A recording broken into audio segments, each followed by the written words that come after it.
Hi అండి, అల్లం మురబ్బా ఎలా తయారు చేసుకోవాలో మనం ఈ వీడియోలో తెలుసుకుందాం. అల్లం మురబ్బా కోసం ముందుగా అల్లాన్ని తీసుకోవాలి. అల్లాన్ని పీల్ చేసుకోవాలి. ఇలా పీల్ చేసుకున్న అల్లాన్ని శుభ్రంగా వాష్ చేసుకొని చిన్న చిన్న పీసెస్గా కట్ చేసుకోవాలి.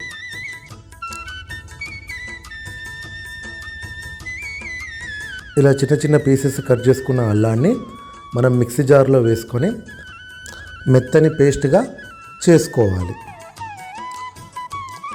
స్టవ్ మీద బౌల్ పెట్టి 3 కప్పుల షుగర్ని తీసుకోవాలి. మనం 1 కప్పు జింజర్ పేస్ట్ తీసుకున్నాం కాబట్టి 3 కప్పుల షుగర్ని తీసుకుంటున్నాం. ఇందులో 1 కప్పు వాటర్ని యాడ్ చేసుకోవాలి. అల్లం రబ్బ ఘాటుగా ఉండాలి అనుకుంటే కొంచెం షుగర్ తగ్గించి పాకం చేసుకోవాలి. మనకి తీగలాగా పాకం అయ్యే వరకు గరిటెతో మధ్య మధ్యలో తిప్పుతూ అడుగంటకుండా చూసుకోవాలి. పాకం రెడీ అయిందో లేదో తెలుసుకోవడానికి ఒక చిన్న కప్పులో వాటర్ తీసుకొని అందులో కొద్దిగా చక్కెర పాకం వేసి వేలితో వీడియోలో చూపిస్తున్నట్టుగా చెక్ చేసుకోవాలి.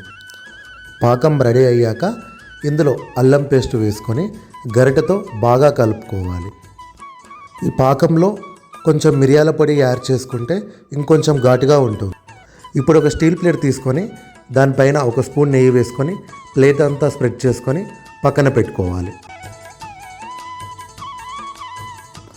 అల్లం చక్కెర పాకం అడుగంటకుండా మధ్య మధ్యలో కలుపుతూ ఉండాలి. పాకం మనకి తీగలాగా అయ్యే వరకు స్టవ్ మీద పెట్టుకొని గరిటెతో తిప్పుతూ ఉండాలి. తీగ పాకం అయ్యిందా లేదా తెలుసుకోవడానికి ఒక బౌల్లో వాటర్ తీసుకొని కొద్దిగా ఆ పాకం వేసుకొని మనం చెక్ చేసుకోవాలి. అల్లం రబ్బ పాకం రెడీ అయిన తర్వాత స్టవ్ను ఆఫ్ చేసుకొని ముందుగా నెయ్యి రాసుకున్న ప్లేట్ పైన ఈ అల్లం రబ్బ పాకాన్ని మొత్తం వేసుకొని స్ప్రెడ్ చేసుకోవాలి.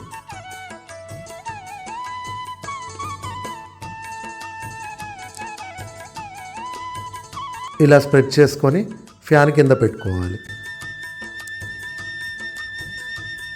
ఒక 15 నిమిషాల తర్వాత చాక్తో స్క్వేర్ షేప్లో కట్ చేసుకోవాలి. ఇలా కట్ చేసుకుంటే మనకి మంచి షేప్లో అల్లం రబ్బ బిళ్ళలు తయారవుతాయి. 5 నుండి 6 గంటల్లో మనకి అల్లం రబ్బ రెడీ అండి. ఈ అల్లం రబ్బ జలుబు, దగ్గు, గొంతు నొప్పికి మంచి మెడిసిన్లా పనిచేస్తుందండి.